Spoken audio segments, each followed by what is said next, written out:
মতো প্রেম কিন্তু আমার রাধারানীর নয়, শতাম প্রেম। পিঙ্কি বলো, তাপস বলো, আর বিমান বলো, হ্যাঁ, আর অন্য পূর্ণিমায় বলো, তোমাদের যাই হোক, আমাদের হচ্ছে শতাম প্রেম। আর আমার গোবিন্দের প্রেম, আমার রাধারানীর প্রেম হলো নিষ্কাম প্রেম। নিষ্কাম প্রেমের অধিকারী তারা। কত সহজ। আমার রাধারানীর সঙ্গে পিঙ্কি রিঙ্কি টিঙ্কি টিঙ্কি ওদের সম্পর্ক করলে হবে না, তুলনা করলে হবে না। রাধারানী নাম লিখছে কেন? নাম নামে অভেদ ভেবে নামটা নামিও তাই।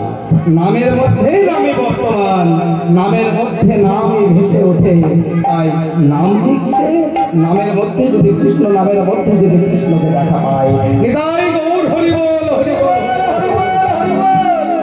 নামের মধ্যে কেউ মনে মনে ভাববে তাই কি হয়, নামের মধ্যে কি নামই থাকে? এখানে নাম আর নামি এটা কি বিভেদ?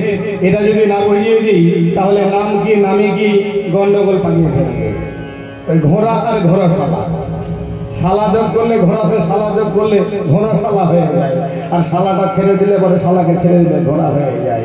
ঘোড়া মানে হচ্ছে ঘোড়া, আর ঘোড়া যেখানে থাকে সেটা হলো ঘোড়াশালা, আশ্রয় স্থানটা হলো ঘোড়াশালা। তো দেখুন এখানে বলছি কি না, নাম নামি। নাম কি? নামি। নাম হলো একটা ধ্বনি বা শব্দ। নাম হলো একটা ধ্বনি বা একটা শব্দ। যেমন আমার নাম বিমান। বিমান যদি বলা হয় তাহলে আমি সাড়া দেব। যদি রকি রকি বলা হয় তাহলে রকি নাম যার সেই সাড়া দেবে, এই তো। তাহলে শব্দ বা ধ্বনি এক করে হোক, তিন করে হোক, সাত করে হোক, একটা শব্দকে বলছে নাম। আর ওই শব্দে, মনের বুঝবেন এটা, ওই শব্দে যে সাড়া দেবে, ওই শব্দের ব্যক্তি যে, সেই হলো নামী। এটা বুঝতে পারলে তো সবাই বোঝা গেল না? এবার বুঝতে পারবে। যেমন কৃষ্ণ, ওয়ারি মূর্ধন্য স্বয়ং কৃষ্ণ, তাই তো? কৃষ্ণ আমি যে লিখি, কৃষ্ণ বলে যদি ডাকি তাহলে বলাই সাড়া দেবে না, দেবে কি? কৃষ্ণ বলে ডাকলে আমার কৃষ্ণ ভগবান কাছে আসবে। তাহলে এই যে কৃষ্ণ, এই শব্দটা হলো নাম। আর এই শব্দে যে সাড়া দিল, এই শব্দে কৃষ্ণ নামে কে শব্দ, এই কৃষ্ণ নামে এই শব্দটাই, কৃষ্ণ শব্দটাই কে সাড়া দিল? শ্রীনন্দন নন্দন বৃন্দাবনের ধামেশ্বর আমার গোবিন্দ ভগবান সাড়া দিল, তাই তো? তাহলে ভগবান হলো নামী। তাহলে বোঝা গেল নাম কি আর নামী কি। তাই আমার গোবিন্দ মানে কৃষ্ণ নাম লিখছে আমার রাধারানী মৃত্তিকার উপরে। কিংবা অন্য একটা ভাবও হতে পারে, এটা ভাবদশা দর্শন করে পদকর্তা লিখছে, তো বলছে অন্য ভাবও হতে পারে। কি ভাব? না রাধারানী, রাধারানী বলছে আমি ভালোবাসলাম, ভালোবাসার বস্তুটাকে পেলাম না। দেখবেন অনেকে ভালোবাসে, ভালোবাসার বস্তুটাকে না পেলে শেষ পর্যন্ত তারা সুইসাইড করে, মানে আত্মহত্যা করে, তাই না? তো রাধারানী বলছে না না, আমি সেটা করবো না। তবে কি করবো? হে ধরিত্রী, মানে পুরাবের ভাব মনে করছে। সীতা দেবী, হ্যাঁ, ত্রেতা যুগে যেমন সীতা দেবী ওই বনবাস থেকে ঘুরে এসে সবার মুখে এক কথা বলছিল, সীতা কলঙ্কিনী বনবাসে গেছিল, তারপরে লঙ্কেশ্বরে রাবণের ঘরে ছিল, নানান রকম সতীর্থ পরীক্ষা দেওয়ার জন্য সীতা দেবীকে পুত্রবৎ পরীক্ষা দিতে হয়েছিল। সেই দিন সীতা দেবী আর সইতে না পেরে বলেছিল, হে ধরিত্রী দেবী, আমি তোমার কোল থেকে আমি জন্ম নিয়েছি, আমি তোমার কোল হতে আমি উঠে এসেছি, তো তুমি তোমার কোলে আমাকে ঠাঁই দাও। আমি আর এই অপমান, এই জ্বালা, এই লাঞ্ছনা, নানান রকম প্রশ্ন উত্তর আমি সইতে পারছি না। আমি তোমার কোল থেকে এসেছি, আমি তোমার কোলে আবার ফিরে যেতে চাই। জনিতাই হরি বল, হরি বল। রাধারানী যখন ধরিত্রীকে বললো, ধরিত্রী তুমি দ্বিখণ্ডিত হয়ে যাও, দ্বিখণ্ডিত হয়ে গেল, মানে বড় ফাটল হয়ে গেল। সীতার পাতাল হস্ত বা সীতার পাতাল প্রবেশ। রামায়ণ পাঠ করেছেন বা শোনা আছে তো সবার? এটা জানেন তো যে সীতা পাতালে চলে গিয়েছিল, তো সীতা দেবীর সীতা দেবীর কণ্ঠস্বর শুনে, সুকরুণ ডাক শুনে ধরিত্রী বিখণ্ডিত হয়ে গেল, আর সেখানে সীতা দেবী ধীরে ধীরে একেবারে পাতালে প্রবেশ করলো। কেমন ভাবে?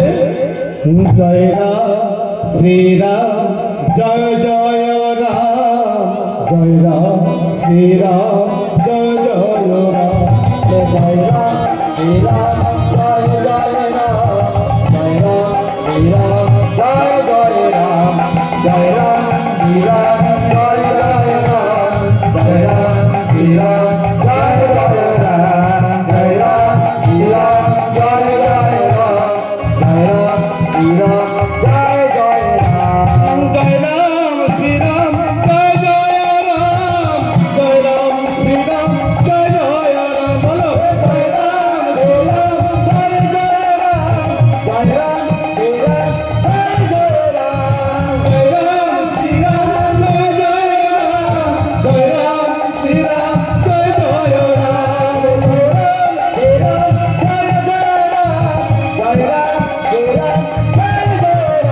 জয় রামচন্দ্র কি, জয় জয় রাম লালা কি, জয় জয় রাম লালা কি। এই বলে জয়ধ্বনি দিতে দিতে আমার সীতা দেবী পাতাল হস্ত করেছিল। তাই সেই ভাব যেন আমার রাধারানীর মনে পড়ে গিয়েছে। তাই কাহিনীকে খিতি দলে লিখি, তুই কি লিখছিস রাই? বল বল তোর মনের কথা খুলে বল। কাহে দরে আনম না দেখি, আরে কাহে দরে আনম না দেখি, কাহে নাকে খিতি দলে লিখি, কাহে না দেখে যে দলে লিখে, হেমকান্তি হেমকান্তি ঝামর হাইলা,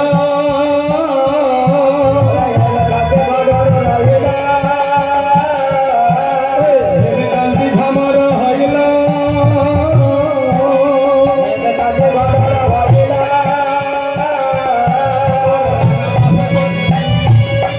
তোর রানা বাসে খুশিয়া পড়িলা,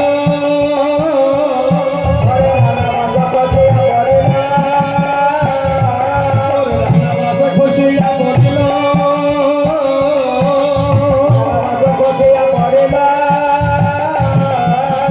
বসন খুলে যায় রে, বসন খুলে যায় রে, কি হয়েছে রাই রে, বসন খুলে যায় রে,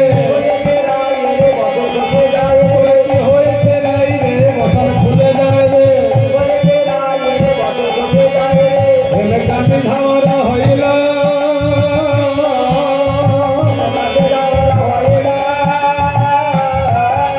রাঙাবাস খুশিয়া পড়িলা,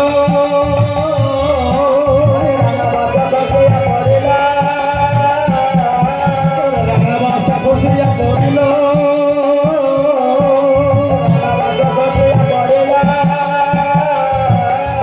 এত শুনি বারবার জিজ্ঞাসা করছো তো, বারবার জিজ্ঞাসা করতে করতে সবে মাত্র রাধা রানীর বদনটা খুলল, মানে আধো আধো বহির প্রকাশ, মানে এবারে দ্বিতীয় দশায় পদার্পণ করছি।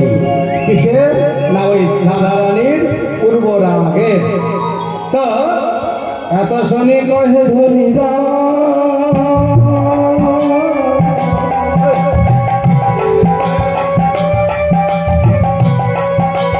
এত শুনি কহে ধনীরা,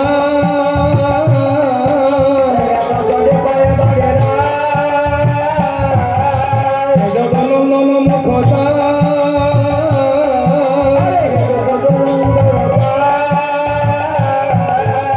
জগনন্দন মুখটা,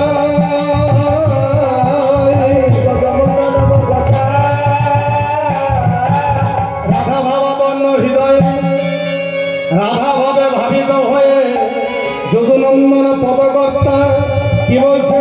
আমি বলবো এবার,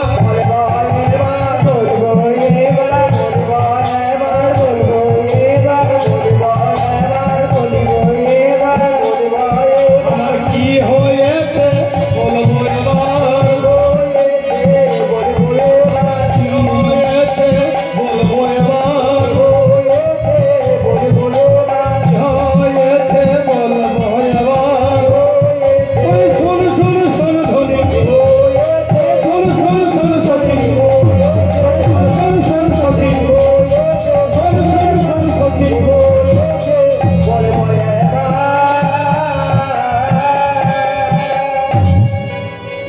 এইবারে রাধারানী সবে মাত্র মুখ খুললো, মানে কোন দশায় গেল বলো তো আমার? রাধারানীর কোন দশা এবার গাইবো আমি? দ্বিতীয় দশা। প্রথম দশা হলো বা নীলি দশা হলো